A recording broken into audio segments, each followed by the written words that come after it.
Bring all parts close to the stairs, unpack the accessories, and lay them out tidily.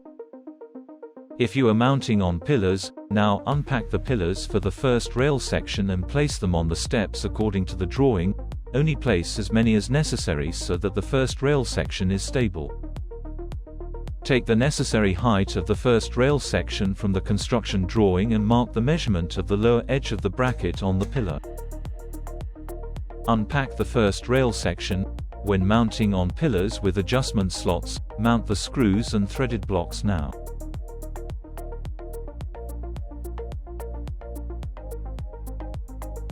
Now install the first rail section to the wall or to the pillars.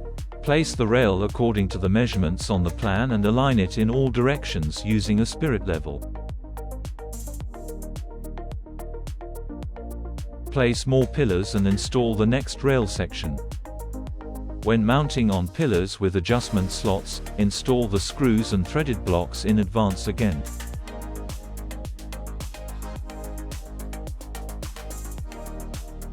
Align the rail using a spirit level and tighten the screws on the pillars. Connect the rail parts with cylinder head screws. Proceed in the same way for the remaining parts.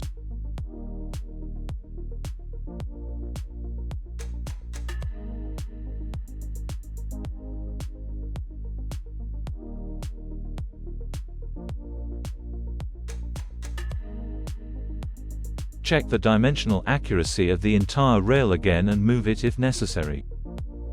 Check especially the diagonal dimensions as well as the distances between the rail and the wall so that there is no collision later.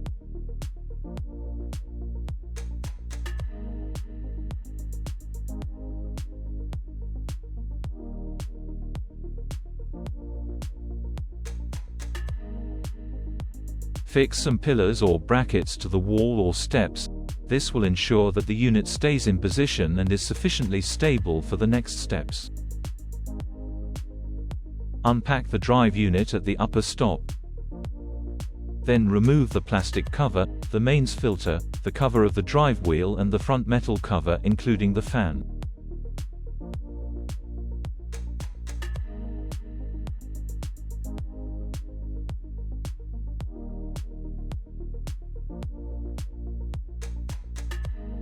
The screws for fastening the drive box must all protrude the same distance from the mounting bracket.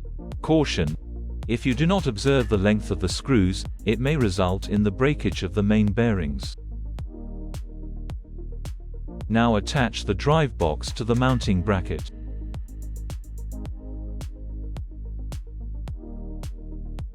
Remove the fixing bracket from the tension rope. Now guide the tension rope through the upper tube until it sticks out around 15 to 30 centimeters at the lower end of the rail. Now the fixing bracket is mounted again.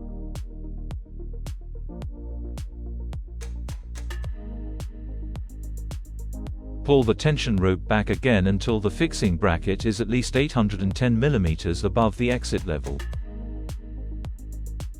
Assemble the current collector and make sure that the conical spring is firmly fixed. Then push the current collector with the conical spring in front into the upper tube. Make sure that the conical spring slips into the hole of the fixing bracket and encloses the tip of the tension rope. Now remove the two rope clamps and the loose support elements from the support rope. Guide the rope through the lower tube. Dismantle the cover of the overspeed governor tube and guide the rope through it. Make sure that the teeth of the wheel meet the metal elements of the support rope. Hold the overspeed governor at the position where you want it to be later. The necessary distance between the fixing bracket of the support rope and the current collector depends on the rail length of the installation. Add as many support elements to the rope until this area has the correct length.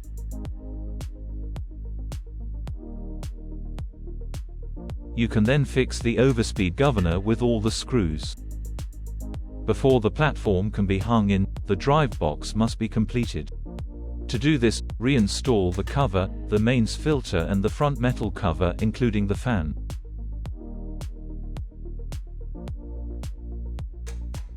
In addition, the upper emergency limit switch and the current collector for the drive wheel are mounted.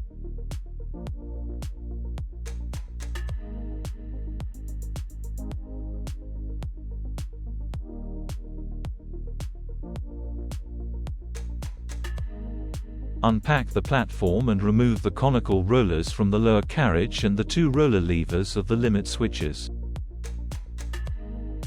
Align the two carriages at the angle of the rail, lift the platform onto the rail and hang it onto the upper carriage. Now fasten both fixing brackets with the screws provided.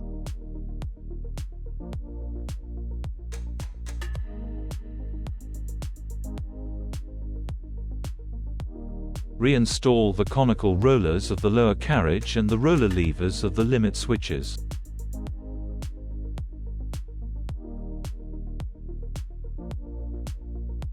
Disassemble the polyamide guide for the support rope, insert it into the upper carriage and guide the support rope through it. Also install the metal blocks, but do not tighten them yet. Connect the yellow, green and the brown cable to the current collector.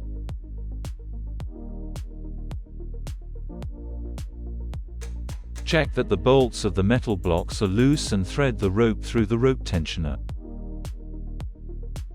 Secure the rope with two rope clips. Mark the rope so that you can check that it does not slip. Tension the rope using a 13 mm spanner. If you bend the rope tension device to the left or right and it moves back into position by itself, the rope is sufficiently tensioned. Tighten the bolts of the metal blocks. Remove the rope tensioner and mount the two rope clamps on the rope. Also tighten the bolts of the metal blocks. Now connect the blue cable to the cable clamp. Insulate the rope completely and secure it with cable ties. Then install the cover of the upper carriage. Now guide the rope into the drive and secure it again with cable ties. Connect the power.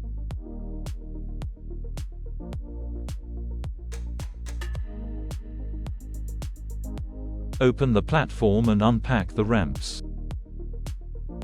Now the ramps are being installed. Make sure that the eye bolts are directed 45 degrees diagonally across the platform. Plug in the handset. Loosen the unlocking cam and move it all the way down. Tighten the stop block on the stop plate at the rear end of the slot. Guide the stop plate into the C profile fixed to the lower tube. To find the stop, bring the lift to the desired position. There are two levers on the back of the platform. The red one unlocks the upper barrier and ramp. The white one unlocks the lower barrier and ramp. To test whether the ramp rests properly, press the red lever fully and lift the barrier arm with some force. The ramp should incline slightly so that it rests evenly when loaded. Now position the unlocking cam. The unlocking lever should stop at the very beginning of the horizontal section on the unlocking cam.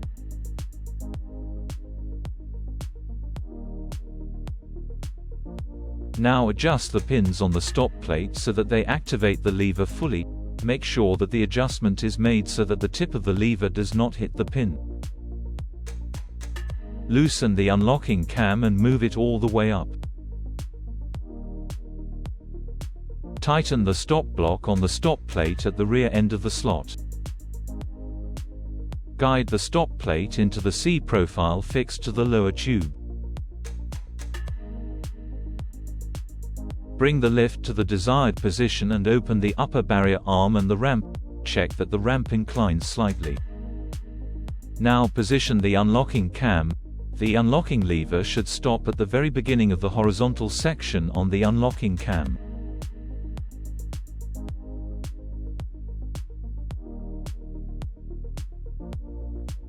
Adjust the pins on the stop plate so that they activate the lever fully. Make sure that the adjustment is made so that the tip of the lever does not hit the pin.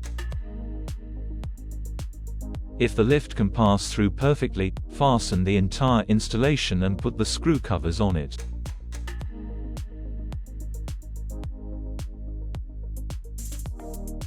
Activate the technician mode on the board by pushing the switch S2 upwards.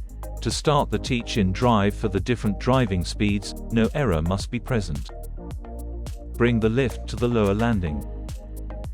Press up and down simultaneously on the handset for about 5 seconds to enter the menu.